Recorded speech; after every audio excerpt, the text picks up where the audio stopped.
I regret not investing, particularly in stocks and shares, in my 20s.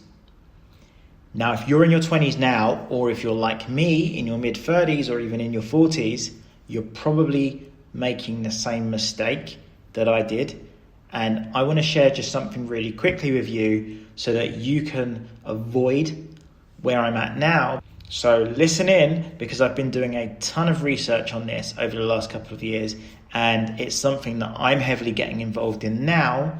And I think that when you listen to this, it's something you may want to get involved in too.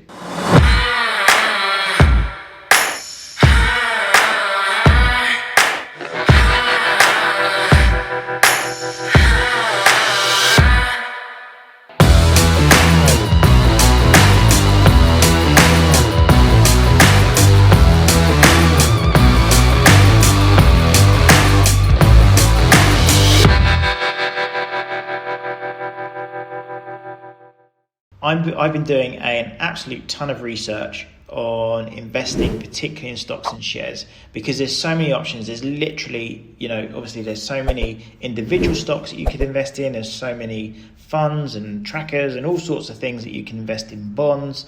And it's like so confusing. What do you do? Do you go with these index trackers? Do you go with managed funds?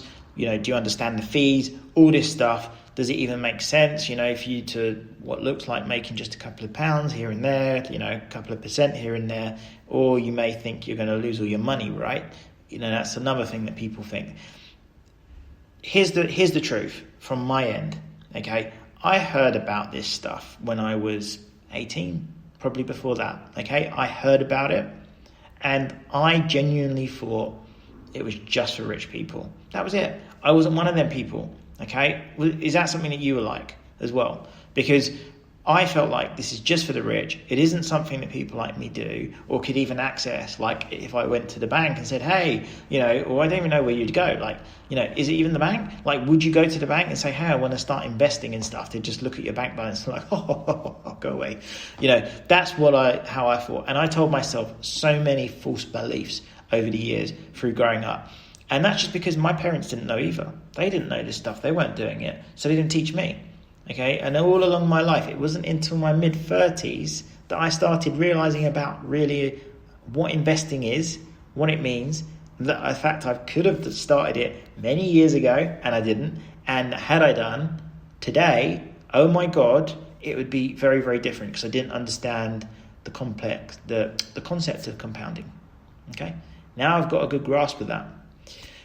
So one of the things that you hear a lot about is cash is king, until you realize that $1,000 today is not going to be worth $1,000 in 10 years time. It might be the same number. So you might literally stick $1,000 under your mattress, go and put, 10 of those $100 bills under your bed and then come back to it in 10 years time. Now it's a fact that what you could buy today with that $1,000, you cannot buy that in 10 years time. Nowhere near. We all know that. It shouldn't be news to you about that. And yet we say cash is king. People want to hold cash, hoard cash, put it in the bank. Okay, and what do the banks do with your cash? Yes, they invest your money. They invest your money. They lend out your money to other people. They charge the other people interest for lending out your money that you've put into the bank. And then they make profit from that. And they'll give you like 0.01% interest per year or some crap like that. Like it's pointless. What, like on $1,000 you'd make, I don't even know how much it is. What, like a dollar interest a year? And then when you start thinking about the inflation, it's come to me now. Like when you start thinking about inflation, then actually your money's worth less and less and less over time. Okay, so like my nan, for example, bless her, she's like 94. She's had loads of money saved in her account, like since she basically retired, and she's one of them that thinks, cash is king, keep the money in the bank. It's nice and safe. Yes, it is nice and safe. The bank have been making a ton of money off of her money, but her money spending power wise has been going down and down and down over the last like 15, 20 years. And if I knew then what I know now, I would have definitely said to her, hey, Nan, you really should put that somewhere else, like in some investment, because actually your money's going to go down over time. And in 20 years time, it's not going to be worth anywhere near as much as it was back then. Okay, so that's something that we need to think about. Cash is king, it's not king. Get it out of your head. Okay, spending power will reduce over time. Now, I never knew that was the case. I never knew. And the chances are you didn't either. And it's not your fault. Okay, it's not your fault. You just didn't know. We don't know what we don't know until we know it. Right? It's not your fault if you didn't know this. Okay? Saving cash in the bank and under the bed, the reality is, the reality is I was out there spending hundreds every weekend for years. Okay, with friends and buying stupidly expensive trainers and indulging in all sorts of crap. I wish that I'd just put away, 20% of that. Instead of going out 2 nights every weekend or 3 nights, or when I was off on several days off, I might go out for a few nights in a row, including the week.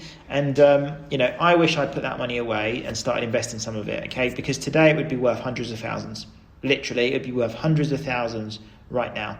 Okay, had I started investing that back then, but I never knew that. Now you do, so subscribe, because I'm going to start sharing stuff that I've been learning about investing, and hopefully you don't make the same mistakes that I did. So if you want to learn that stuff that I've been learning over so many books, oh my God, I've read so many books, so many audio books as well, like online stuff, whatever, like so much stuff I've been learning that I'm going to be sharing with you. I've literally got a list of currently 58 things that 58 topics I want to be talking about over the time. I'm not going to do this all at once because, oh my God, I will die. It takes so long to edit these things. But I've got a list of a load of stuff that I'm going to start sharing. But I think it'd be more helpful if you put a comment in the notes, if you can comment in the box or wherever you are listening. Okay, if you put a comment just asking any questions that you may have around it, let me know who you are. Contact me on Instagram, it's Aaron Henriques. If you don't know, follow me there, send me an inbox. I'm usually reply to everyone that inboxes me unless it feels like spam, then I'll just ignore you. So don't just say hi, because I probably won't reply. Get straight into whatever it is you got to ask, and then I will probably reply. Because normally people say hi, right? I know it's going off tangent, but so what? People say hi on Instagram, and I'm like, you're about to sell me something, or you're a bot. I'm not speaking to bots. So anyway, I regret not investing in my 20s. If you are in your 20s now, I suggest you start researching and looking into it. Okay, if you are in your 30s and 40s or older, there's still time. You're just not going to be able to use the compounding over time, and that's a video I definitely will get into because it's so interesting how that works. So investing doesn't have to just be in stocks and shares. There's so many different ways you can do it. There's businesses as well. There are cryptos. There's other types of investments that you can make. So I've created a video. So go and click on this video right now on the 7 best passive income opportunities that you can get involved in. And remember, okay, opportunity awaits us all. You've just got to go out there and get it. Until next time, I've been Aaron Henriques. Take care.